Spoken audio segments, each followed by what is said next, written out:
title is The Greatest Lesson That I Ever Learned. Jason will talk about his experience in the third quarter of 2005 that led him to discover the greatest lesson that he ever learned. Please help me to welcome Jason.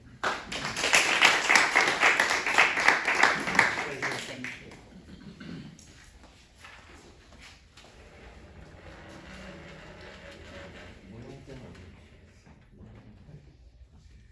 The greatest lesson that I ever learned.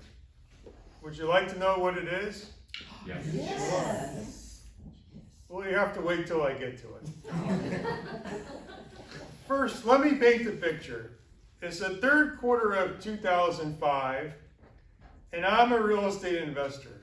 It's the same as everyone else in Sarasota. Everyone's a real estate investor. You get a cab, back when they had cabs, the cab driver's a real estate investor, and he wants to talk to you about real estate as he's driving. You get a haircut, your hairstylist or your barber's a real estate investor, and they want to talk to you about real estate. If you go to the gym, you overhear everyone talking about real estate and how much money they're making, and how they put an offer on a new construction house, got a contract on it, and a few months later they're flipping it for $20,000. Everybody's doing it. There's a lot of money being made. And at this time, I'm going to an entrepreneurs meeting. And at this meeting, a serial entrepreneur is talking. And a serial entrepreneur is just someone who starts a business, makes it profitable, and then sells it, or buys a business, makes it more profitable, and then sells it. And to me, that's the coolest thing anyone could possibly do. And not only that, he buys and sells houses as well. And not like what I was doing.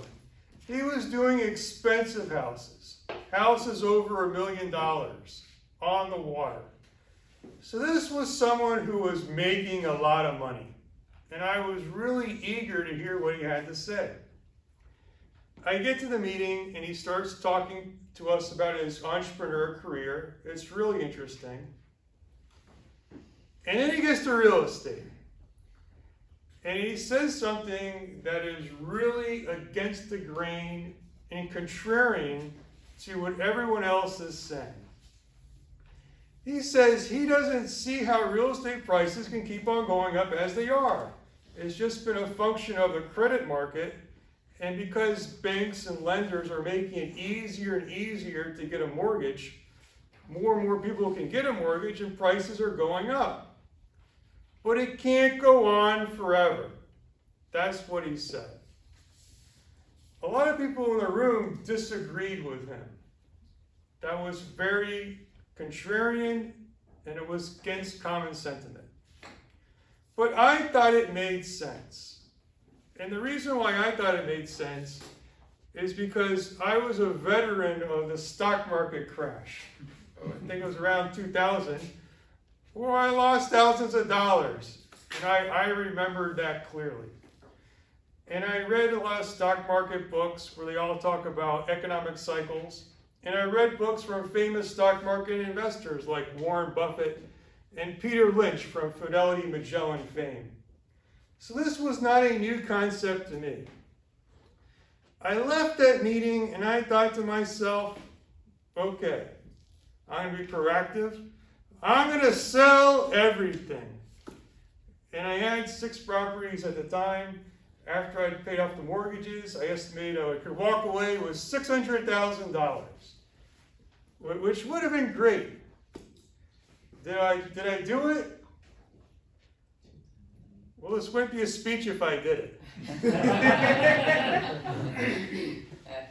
Instead, I reasoned, I'm 30 years old.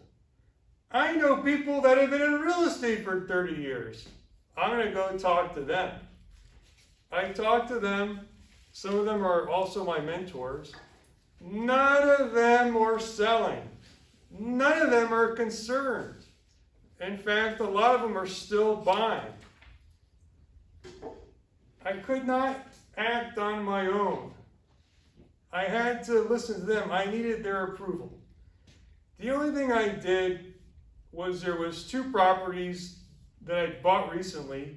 I hadn't done anything with them. I bought one to fix up and sell, another to rent out. I just quickly sold those just to break even, just to get rid of those. And people thought I was crazy for doing that, but I'm glad I did that.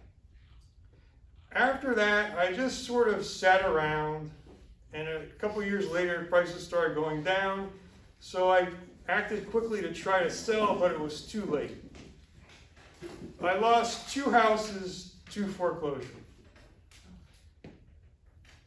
Now that's bad, but here's the lesson. And for some reason, you haven't been paying attention because you think maybe I'm boring. Now pay attention, because here is the lesson. Act on your own instincts. Have confidence in what you believe in and what you think is right. Because oftentimes you are right. You don't need other people's approval. Once you come to a conclusion, act on it. I learned that lesson. It was a very expensive lesson. I could have gone to Harvard for a cheaper price than that lesson. But I learned the lesson, and I carried that forward to when I decided that I wanted to speak in front of large audiences and have thousands of people watch my videos. I told people that. I tell anyone who is willing to listen my goal, but I never ask anybody whether it's the right thing to do. I don't need their approval on that. I already learned my lesson, just to act on what I think is right. And that's what I want to impart on you, to follow your own instincts, have confidence that what you believe in is right. And oftentimes, you will be. Thank you.